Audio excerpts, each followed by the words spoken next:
Once upon a time, in a forest deep, lived a dwarf in a house so neat. One bright day, while on a stroll, she found some mushrooms by a mossy knoll.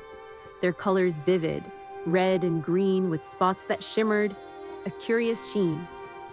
"These'll make my stew a delight," she thought, as she gathered them up and home they were brought. In her cozy kitchen, pot on the boil, she chopped the mushrooms with a hint of toil.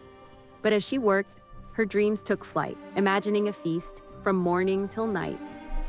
Little did she know, those mushrooms rare held a secret, a magical snare. For when in stew, their powers awake, a sip of the brew she'd quickly take. A spell unfolded, her dreams turned grand. She danced with fairies in a whimsical land. But dreams aren't always as sweet as they seem. She learned a lesson from her mushroom dream.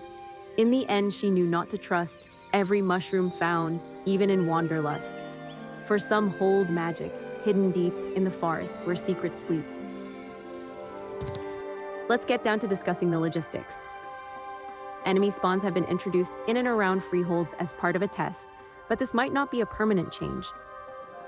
Resolved an issue with crafting recipes that were using incorrect quality formulas.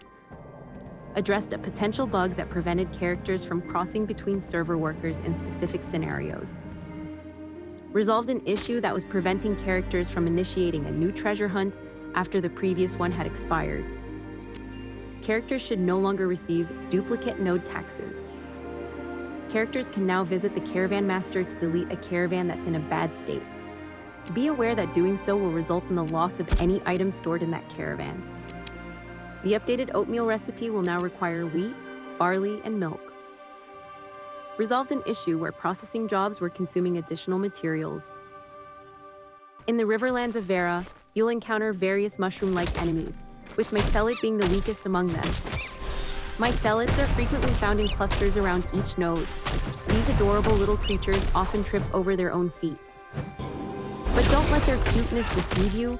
They are formidable with their fierce cap smack attack. It's best to dodge. As a last-ditch effort, mycelids release their poison spores over their dead body. These spores cause more initial damage than any cap smack you might endure, and they apply a poison debuff, resulting in even more HP loss. Next, we have the mycelians, a 1-star elite. If mycelids are the button mushrooms of Verra, then mycelians are the portobellos. Mycelians possess their own cap smack attack, along with an additional ability called the March of Spores, which spews poison across the battlefield. If it hadn't been for the assistance of BattleKitten, I would have surely perished. Finally, we have the overripe mycelian, a 3-star elite. Fortunately, they've only seen my backside as I fled with honor. That's all from me this week. I'm looking forward to next week with high hopes. I began leveling a mage, and it's amazing how powerful they are.